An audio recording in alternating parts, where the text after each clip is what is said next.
o texto de Malaquias 2, 10 ao 16, é a legislação do divórcio em Deuteronômio. Então, irmãos, no texto bíblico e também na tradição rabínica, eu vou citar umas 2 vezes aqui essa questão da tradição rabínica, que a tradição rabínica nada mais é do que a interpretação dos textos, às vezes algum acréscimo visando proteger a lei e o cumprimento, né, da lei. Nem sempre a tradição rabínica foi ruim, né? Algumas vezes sim, mas nem sempre. Então, o texto bíblico e a tradição rabínica falam do divórcio, né, em procedimentos legais. Ou seja, havia uma legislação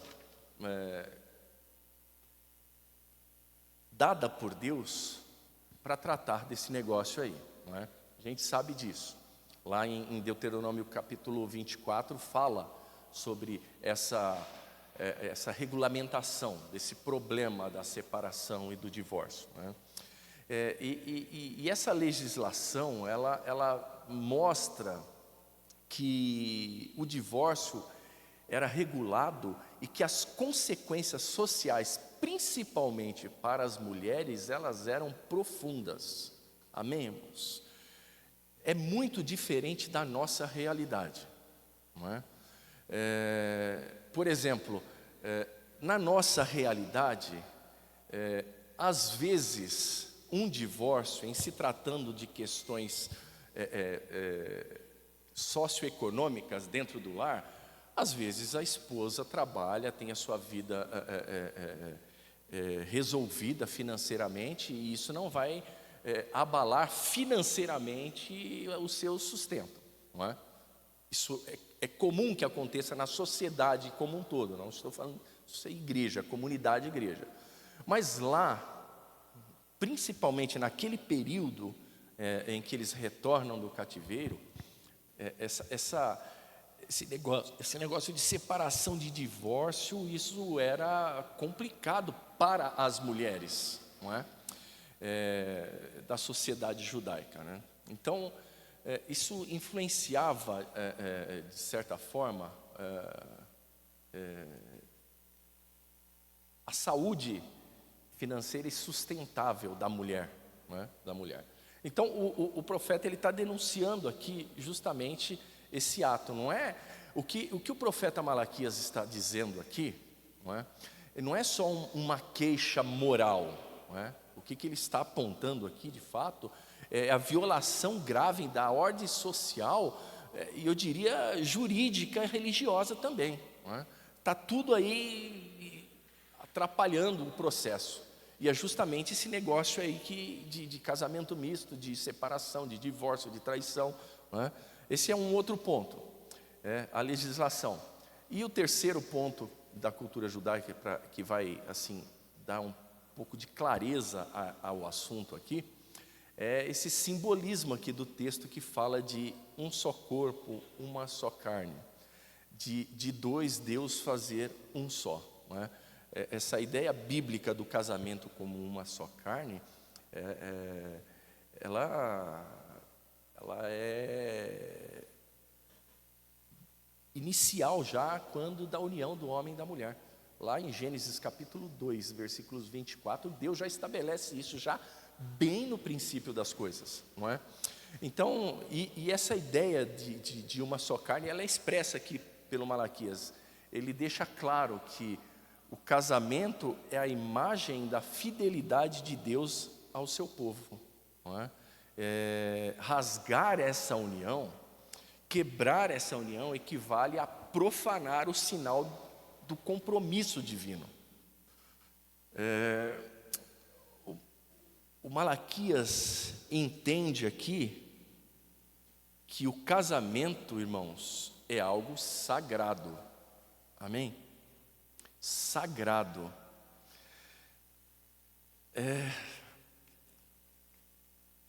Vamos ver o texto agora aqui, vamos ver os versículos por versículos aqui. Versículo 10. Não temos nós todos um mesmo Pai? Não nos criou um mesmo Deus? Por que seremos desleais um para com os outros, profanando o conserto de nossos pais. Primeiro, versículo 10 aqui, o que o Malaquias está fazendo? Ele está lembrando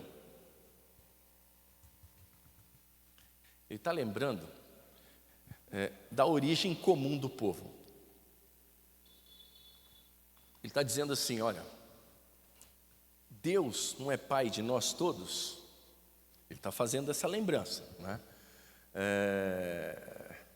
O pacto da criação e da aliança criam fraternidade. O que é a fraternidade? Tem dois conceitos de fraternidade. Primeiro, fraternidade é a convivência que gera respeito, solidariedade e compaixão. E depois, solidariedade é o laço de parentesco, fraternidade é o laço de parentesco entre os irmãos. E o que o Malaquias está dizendo aqui? Olha, se Deus é o nosso Pai, nós temos um laço de fraternidade, não é? E quando há desprezo dessa verdade, que verdade? Desprezo da verdade de que Deus é o nosso Pai, né? Principalmente no casamento, que é do que ele está falando, quebra-se a fraternidade essencial. E aí o texto tem uma denúncia ética. Vocês lembram o que quer dizer ética? Nós já falamos aqui algumas vezes sobre isso. De uma maneira bem resumida, a ética é um conjunto de regras de ordem moral. Então, primeiro, o texto ele fala dessa denúncia ética. O inimigo dentro do lar, dentro de casa. E também faz uma denúncia teológica, né? Que é a quebra de aliança com Deus na relação humana. Quando você, segundo o profeta Malaquias, você quebra essa aliança com o cônjuge, você está quebrando a aliança com Deus na relação humana, não é? A ênfase continua sendo aqui comunitária, irmãos, né? A ação atinge o todo, é isso que o Malaquias está dizendo. Por isso ele se levanta com uma voz contra essa questão. Os versículos 11 e 12, ele vai continuar dizendo assim, olha, Judá foi desleal e abominação se cometeu em Israel e em Jerusalém, porque Judá profanou a santidade do Senhor, a qual ele ama, e se casou com a filha de Deus estranho. O Senhor extirpará das tendas de Jacó o homem que fizer isto, o que vela e o que responde, e o que oferece dons ao Senhor dos exércitos. Meus irmãos, ao ligar essa infidelidade conjugal aqui, a profanação do santuário, vocês perceberam que ele está ligando aqui essa infidelidade, a profanação do santuário de Deus? O profeta, ele indica que violar essa aliança conjugal é semelhante a violar o relacionamento com Deus. Olha, irmãos, talvez seja por isso que nos escritos neotestamentários o casamento é uma metáfora da união de Cristo com a igreja, não é? Portanto, a quebra dessa aliança conjugal é uma analogia, né? É uma comparação à quebra da aliança espiritual com Deus. Perceberam isso? Olha, irmãos, este tal casamento é mais sagrado do que a gente imagina ser, sabia? A gente sabe de todas essas verdades, mas parece que quando a gente vai se aprofundando no texto, a gente observa, opa, o negócio é sério mesmo, viu? É muito sério, é muito sério. O João Calvino, que é um reformador francês, teólogo e reformador francês, o Calvino dizia o seguinte, que o casamento, ele reflete a ordem social que aponta para Deus, não é? E quando o casamento é corrompido, ele diz que a religião também se corrompe, não é? Olha que coisa interessante, o casamento é a ordem social que aponta para Deus, não é? E quando ele é corrompido, a religião também se corrompe. Irmãos, fica mais fácil de entender a seriedade com que Deus tratava essa relação chamada matrimônio, né? A gente costuma dizer, porque a gente aprende, e isso vira um jargão nas nossas vozes, né, quando a gente fala sobre o assunto, que o casamento é uma instituição divina. Não é? Mas, irmãos, não é só isso. Né? O casamento aponta para um relacionamento divino também. O que o profeta Malaquias está aqui denunciando, quando se fala de problemáticas dentro do matrimônio, dentro do casamento, seja o casamento misto, seja a deslealdade com o cônjuge através da traição, seja no divórcio, isso implica diretamente no nosso relacionamento comunitário e com o Deus da Bíblia. Isso é sério demais, irmãos. Isso tem que ser enxergado de uma forma real, para que a gente possa manter, né, o nosso relacionamento conjugal e também ajudar outros que não têm essa percepção, ou que não observaram um texto desse, ou que não estudaram o que o texto diz, e da seriedade da causa. Né? É muito sério, é muito sério. Versículos 13 e 14, diz assim: ainda fazeis isto, cobris o altar do Senhor de lágrimas, de choros e de gemidos, de sorte que Ele não olha mais para a oferta e nem aceitará com prazer da vossa mão. E dizeis, por quê? Porque o Senhor foi testemunha entre ti e a mulher da tua mocidade, com a qual tu foste desleal, sendo ela a tua companheira e a mulher do teu concerto. Bom, além de fazerem todas estas coisas, né, de profanarem a aliança conjugal e profanar a aliança com Deus, né, porque o Malaquias ele linka essas duas alianças, ele não separa, né? O que acontece dentro do lar tem reflexo direto no relacionamento com Deus, e o nosso relacionamento com Deus tem reflexo no lar. O Malaquias está deixando isso claro. Depois de tudo isso, de descumprir, né, o concerto matrimonial, eles ainda se apresentavam no altar chorando e fazendo suas petições e achando que Deus não os atendia e não sabiam por quê, ainda perguntavam por que, né, que Ele não nos ouve, por que Ele não nos atende? E aí Deus responde, né, é por causa dessas coisas que vocês andam fazendo, é porque vocês foram, né, desleais com a mulher da sua mocidade, com a sua companheira, com a mulher do teu concerto, né? E aí, aqui há um apelo, né, divino, né? Deus ele recorda a origem do casamento.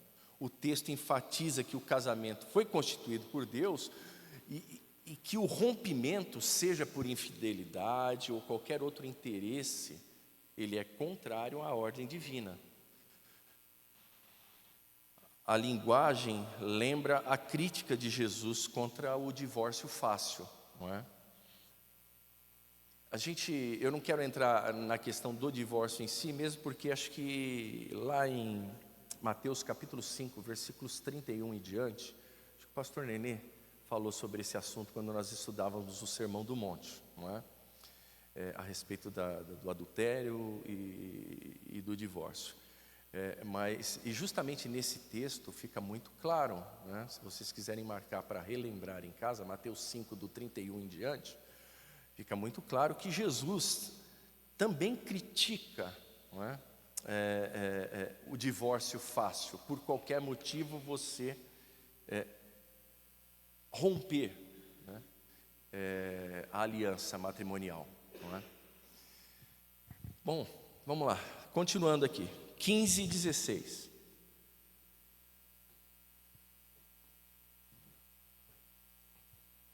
Esdras.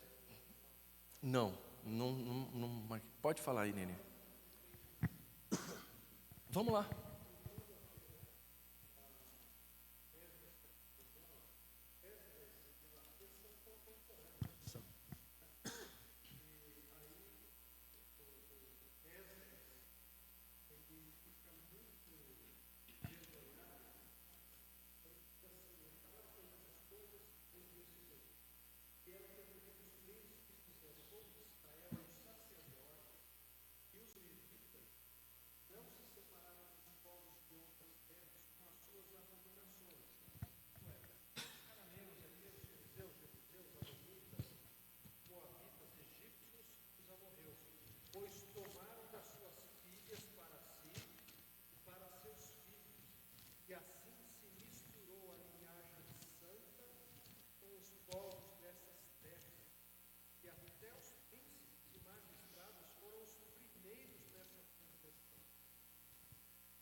Vocês escutaram aí o que o pastor disse?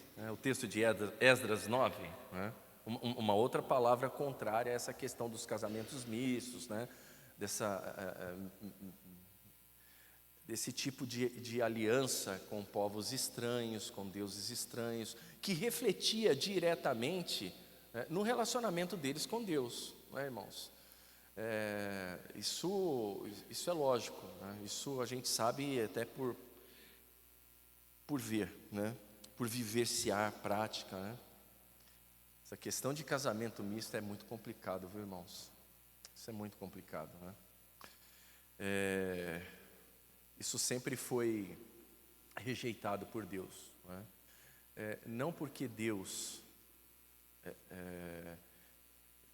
tivesse alguma coisa contra a felicidade daquele que pensa ser feliz com um casamento misto. É porque Deus sabe, na sua onisciência, que esse negócio não dá certo, nunca deu certo, não dará certo, né? E é uma questão que a gente precisa tomar cuidado, né?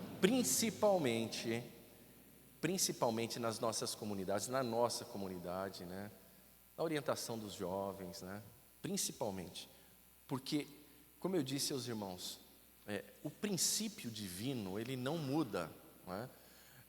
A questão do contexto cultural, desse abismo cronológico que nos separa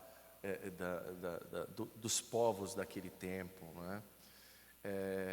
Tem um peso, sim, mas o princípio divino que permeava o relacionamento, a direção daquele povo é o mesmo princípio divino que deve permear o relacionamento e a direção do povo de Deus hoje, nós. Amém, meus irmãos? Sim, pode falar.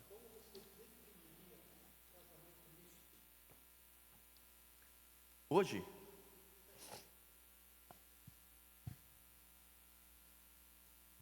Eu definiria da forma que os textos antigos do Antigo Testamento definem. O casamento misto é você manter uma união com alguém que não professa a mesma fé que você. Acho que isso é o casamento misto. Casamento misto não é você casar com uma pessoa de uma outra nacionalidade, de uma outra etnia, não é isso, irmãos. O casamento misto aqui, o problema não era a questão da nacionalidade, não é? O problema aqui era a questão de fé, não é? E inclusive o texto de Malaquias aqui no capítulo 2, versículo 11, ele deixa claro o que Deus está dizendo assim: olha, o problema de vocês é que vocês começaram a tomar por esposa filhas de deuses estranhos, ou seja, mulheres que cultuavam outros deuses. O grande problema aqui tem a ver com a fé, com profissão de fé. Amém, meus irmãos? É muito arriscado, jovens, né, vocês entrarem num casamento ou num relacionamento com alguém que não professa a mesma fé que você. É muito arriscado, irmãos, não é? É muito arriscado. É comum que você deixe o relacionamento com Deus. E se casar, então, aí, irmãos, é muito difícil permanecer, a não ser que Deus faça um milagre muito grande. E eu não aconselho ninguém a apostar nisso, dizer, mas vamos orar e ele vai vir um dia. Pode acontecer, pode, né? Aconteceu comigo, né? Mas é um risco muito grande, é um risco muito grande. Amém, meus irmãos? Então, o casamento misto é você estabelecer um relacionamento conjugal com alguém que não professa a mesma fé que você. Agora, se isso acontece, vocês já são casados, não professam a fé cristã, e de repente um dos cônjuges se converte ao Senhor, aí é uma outra questão, existem outras diretrizes, o apóstolo Pedro na sua epístola fala sobre isso, né? É uma outra história, né? O que está se falando é assim, você estabelecer um novo relacionamento, né, com alguém que não professa a mesma fé que você. Você entrar num casamento misto, né? Casamento misto tem a ver com a fé religiosa que se professa, né? Ah, mas não tem problema, ele não acredita em nada, ele não cultua Deus estranho, mas não tem a mesma fé que você, não professa a mesma fé que você, não é? Cuidado, é isso, Nenê. Né?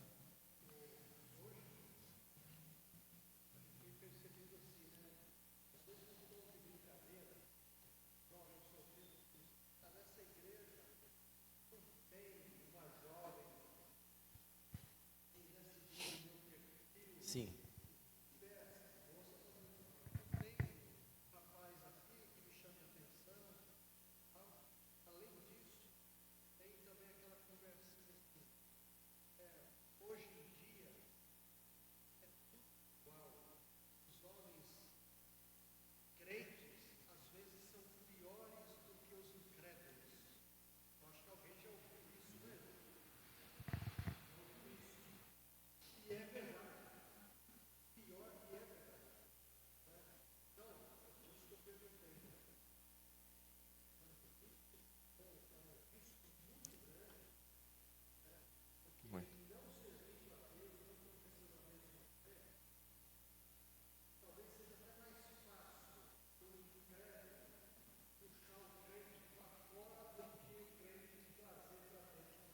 Com certeza, não tenha dúvidas disso, irmãos. E a gente já deve ter visto alguns casos, não é?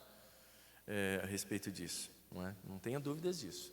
Vamos lá, versículos 15 e 16.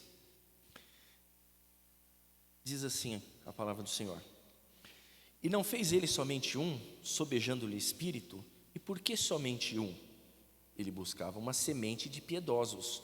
Portanto, guardai-vos em vosso espírito, e ninguém seja desleal para com a mulher da sua mocidade.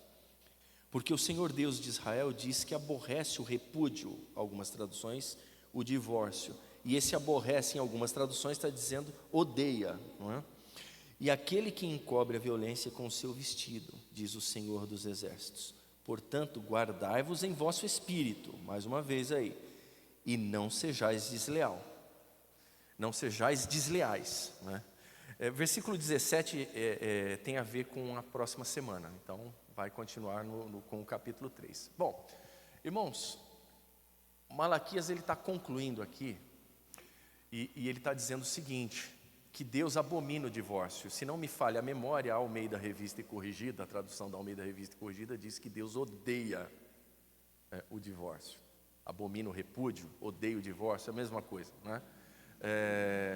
Na realidade, ele odeia, ele abomina a violação da aliança, né? Por quê? Porque isso destrói o propósito de Deus na criação. Gênesis 2:24, não é? E depois Jesus fala sobre essas questões em alguns textos lá no Novo Testamento, lá em Mateus capítulo 5 também, e ele finaliza, ele dá, não é, algumas diretrizes, a tomada de decisão que deve ser feita em relação a divórcio, em separação, infidelidade conjugal, e no final ele diz assim: mas aquilo que Deus uniu, o homem não separe, não é?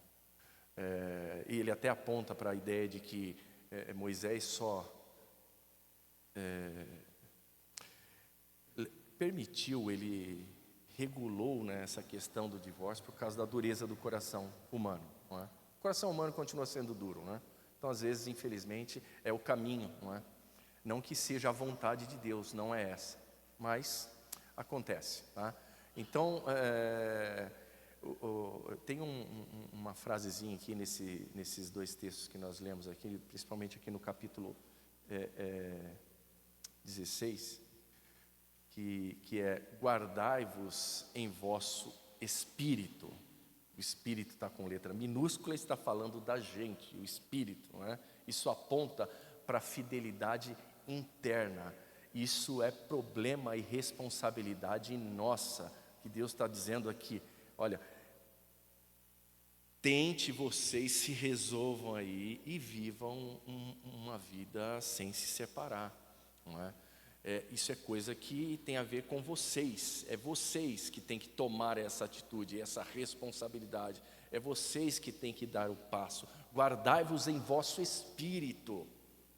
Não é? Isso é a parte de vocês fazerem. Né? Às vezes não funciona, né? Às vezes não funciona. Os comentaristas bíblicos, a grande maioria deles, né? Eles afirmam que a abominação ao divórcio aqui por parte de Deus é mais um diagnóstico teológico do que uma expressão emocional. Né? O problema aqui é que o divórcio é incompatível com a economia da aliança de Deus. Né? Quando a gente fala de economia da aliança, economia aqui quer dizer os recursos necessários para que possa se viver bem. Não é? Então, o divórcio ele é incompatível com a economia da aliança de Deus. Ele é contrário. Não é? É tão interessante essa questão que essa ideia de divórcio e repúdio, de cartas de divórcio, de separação, que começa, de certa forma, no seu princípio, ser regulamentado lá em Deuteronômio capítulo 24, e Deuteronômio é a repetição das leis. As leis já haviam passado, eles não falavam sobre isso, mas o ser humano, em toda a sua problemática relacional, exigiu que tivesse algo que pudesse acertar esse negócio. Mas isso não foi criado por Deus. Não é? Desde o princípio nós não ouvimos falar nos escritos de Gênesis, por exemplo, sobre a questão de separação, de divórcio, de toda essa questão que o Malaquias está tratando aqui agora.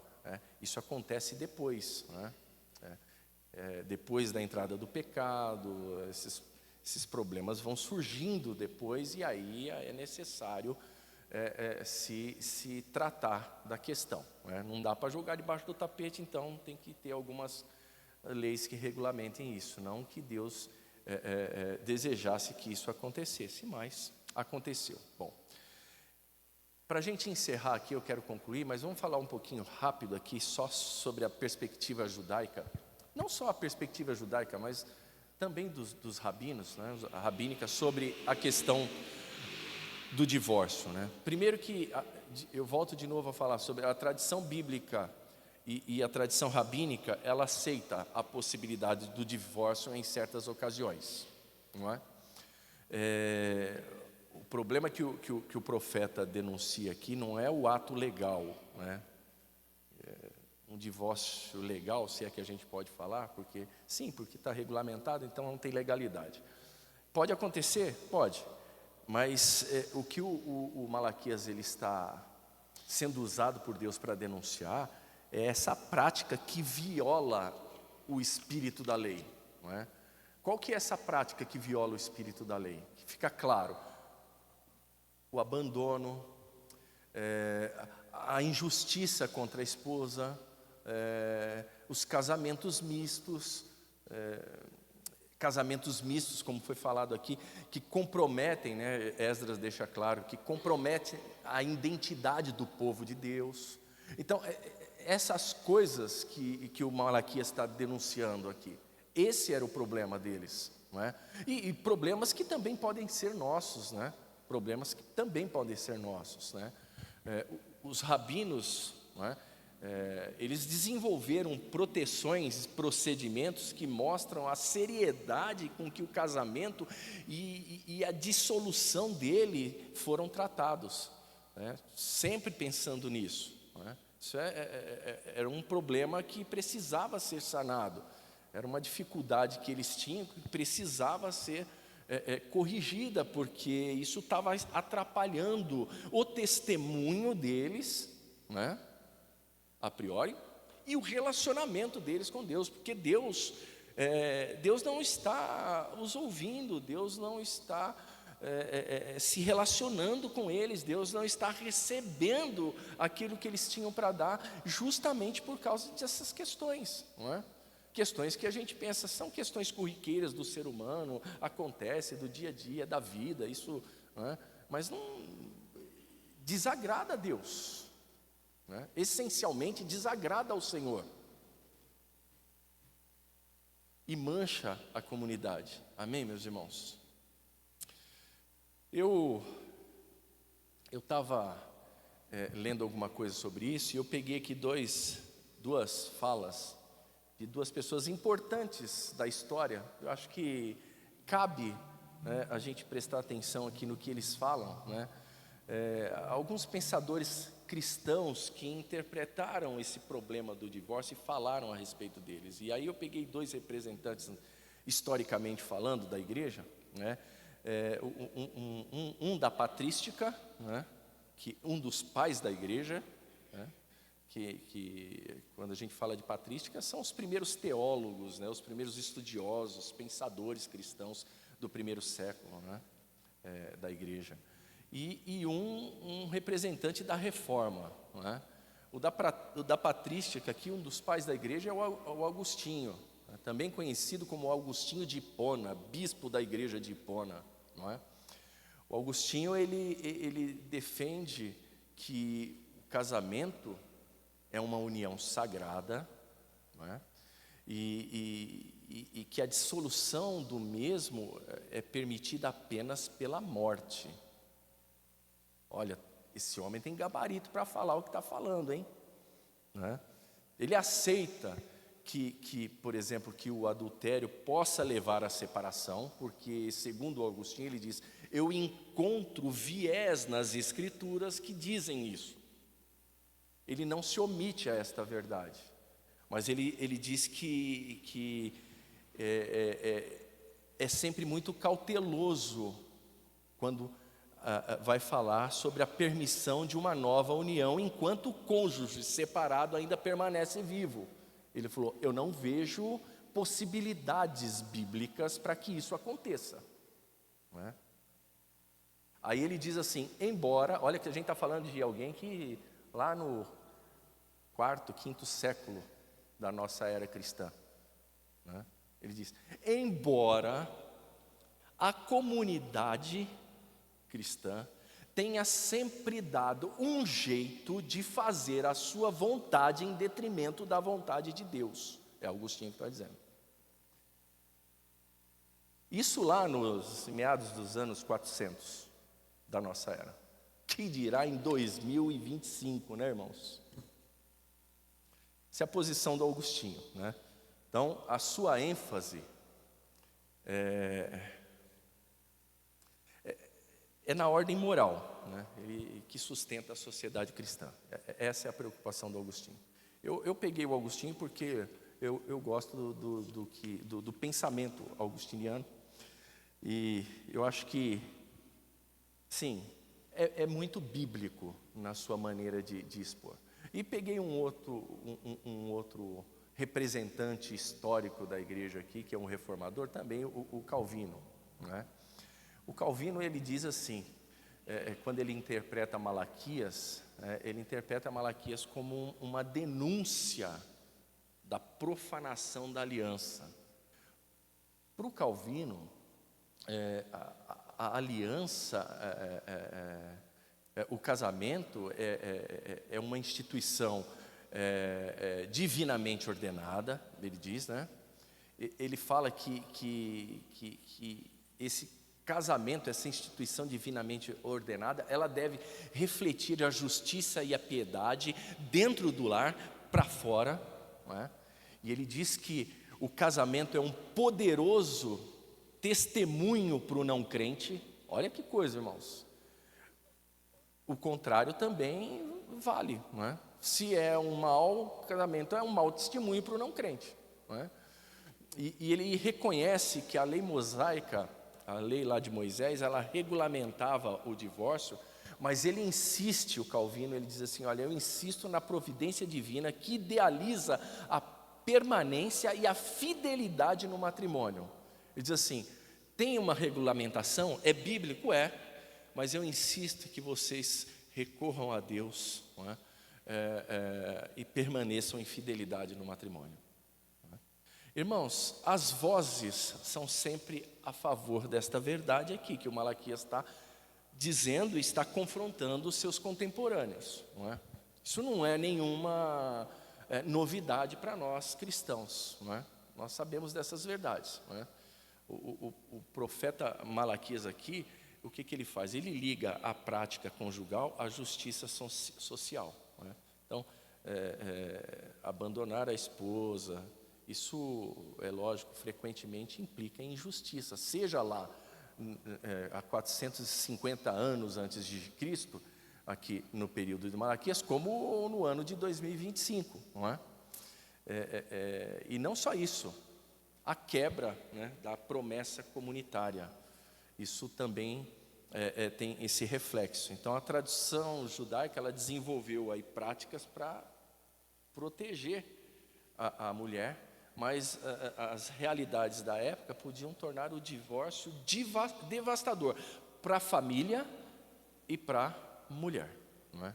Nunca foi incentivado, não é? Eu diria que ele foi tolerado, mas jamais incentivado, não é?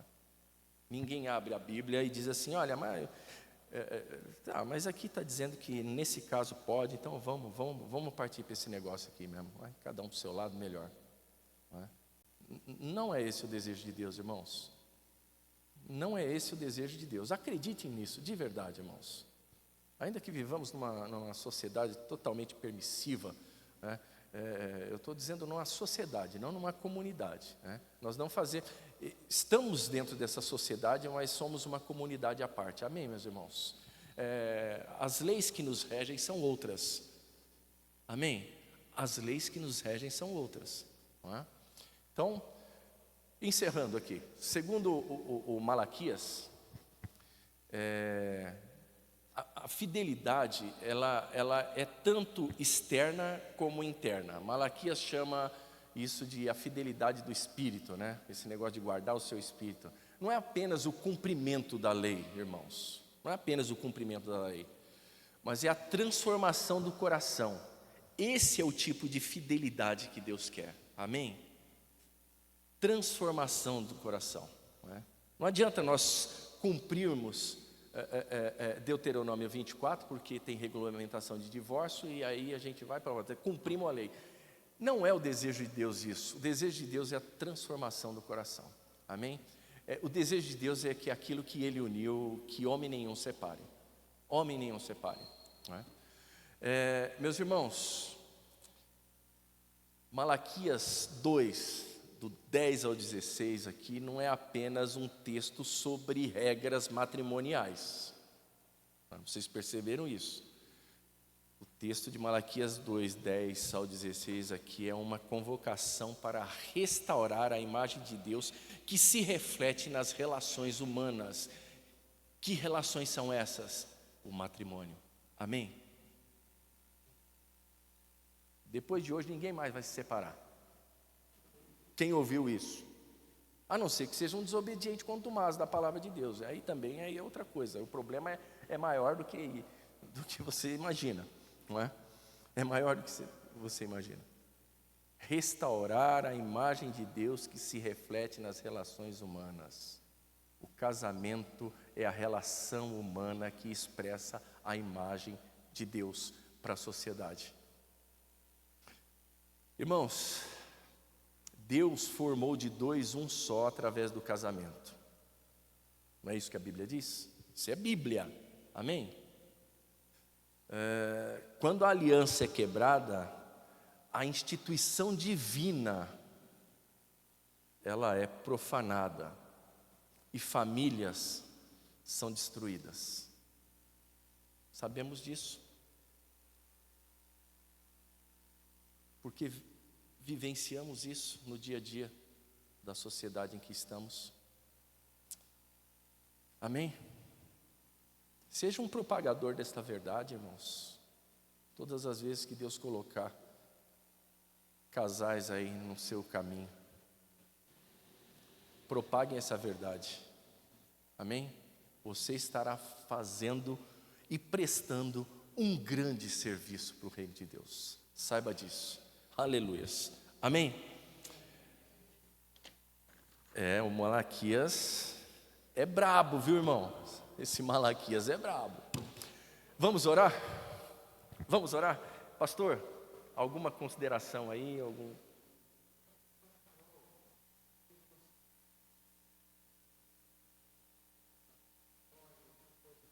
Carol. Irmãos, vocês escutaram aí, o pastor pediu para orarmos pela Carol. Ela fez uma cirurgia na garganta, né? Não sabe se da tireoide, alguma coisa assim, relacionada a isso. E ela não está muito bem. Nós vamos continuar orando aí.